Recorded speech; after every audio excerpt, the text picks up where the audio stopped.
All right, today is day 34 of my 100 days of Keto Chow experiment, or experiment challenge, whatever you want to say.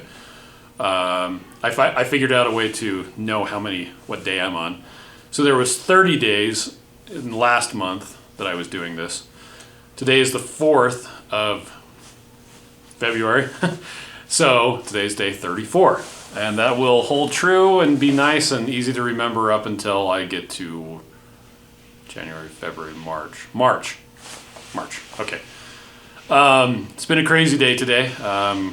Getting a lot of stuff done, but I keep on putting off doing this. This is usually what I do first thing in the morning, but I've just been in the zone. So I figured I would stop for a second, do this, then I can get the video encoding, get it uploading, and move on with my day. So everything's still going really well. We had our Superb Owl party, also known as the Big Game Super Bowl. Last night my parents came over, and it's kind of become a tradition for them to come over because my mom really likes to watch football. And my kids really like to eat treats. So they actually got into it a bit. I had made meatballs. Well, I had bought frozen meatballs and little smokies and frozen shrimp and a bunch of other stuff, just little finger food sort of thing. And two of my daughters who were doing keto decided to make a bunch of keto treats. They made some like peanut butter fudge stuff. Looked really good. Didn't need any of it. I didn't eat any of it. I came really close to eating one of the meatballs because they smelled fantastic. And Miriam told me that they actually, for realsies, were not very good, according to her. That made me feel a little better. So maybe she was lying. So, but anyway, so yeah, Super Bowl was great. It was fun to watch. I was surprised at how low scoring it was. Unlike last year where the clear winner of the Super Bowl was tied, I'm not sure who the clear winner was this year. I definitely know that Bud Light is not brewed with corn syrup. That's about the biggest takeaway from the ads that I got. And there's a new Fast and Furious-ish movie coming out in like August or something like that. I'm trying to figure out why they were advertising that far ahead of time, but whatever. Anyway, here's Steve. He's the new employee. You want to poke your head in, Steve? And by new, I mean you've probably seen him before. Hey. Yeah. So, let's see. What are you looking for? Oh, I just needed to know what we're sampling in the store this week. It's right there.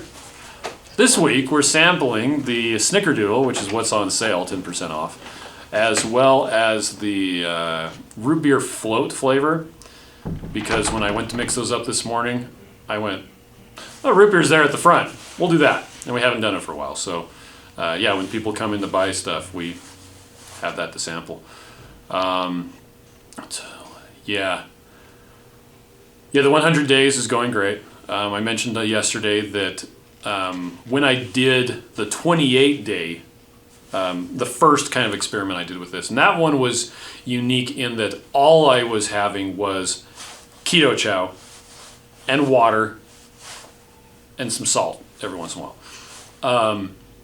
When I did a follow-up experiment, my 42 days of Keto Chow, which was in 2018, that one I wasn't so concerned about, because the first one I wanted to maintain. I was trying to prove to people that you can do a ketogenic diet with Keto Chow using sucralose, and it'll be just fine, and heavy cream for that matter, and proved it. Great. When I did the 42-day, I was mostly looking at the effects of the fats, the different types of fats. So heavy cream versus grapeseed oil versus avocado oil. Well, I didn't use avocado oil. I used macadamia nut oil. I was looking at that. And so when I did that experiment, it wasn't quite as rigorous because I was doing diet soda and sugar-free gum. Because when I did the 28-day experiment, it got real old real fast not chewing anything. So being able to chew sugar-free gum, it's so much easier. It was great. This time around, well, this first part, my primary concern is weight loss. I'm not doing science just yet. And I keep toying with the idea of making Keto Chow into stuff and eating that, like waffles or bread or all the different recipes that we have for using Keto Chow to make stuff.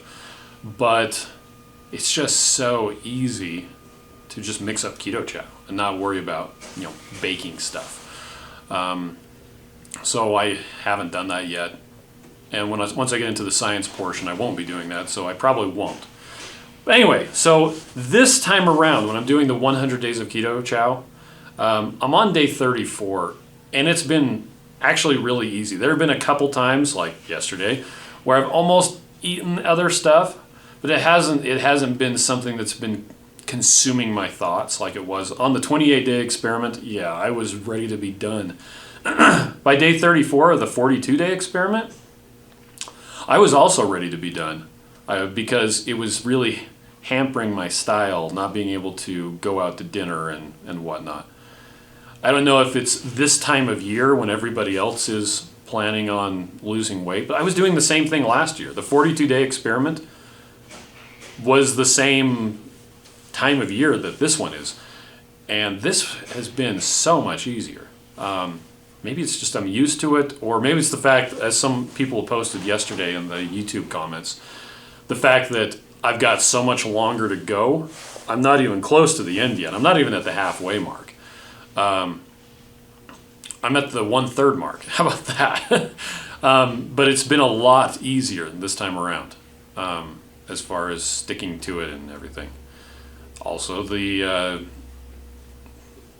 weight that I've lost, the nearly 20 pounds, that's nice too. So, I'm fitting into my shirts a lot better. They were starting to get pretty tight. I'm hoping to keep on going. Yeah. Yeah. Anyway, that's all that's going on today. Tomorrow we got a bunch of stuff lined up. I'm not even sure. I might be posting the update from my phone because we are going we're going to be doing a video shoot for an upcoming commercial that we're going to be running. So that'll be pretty cool. Yeah.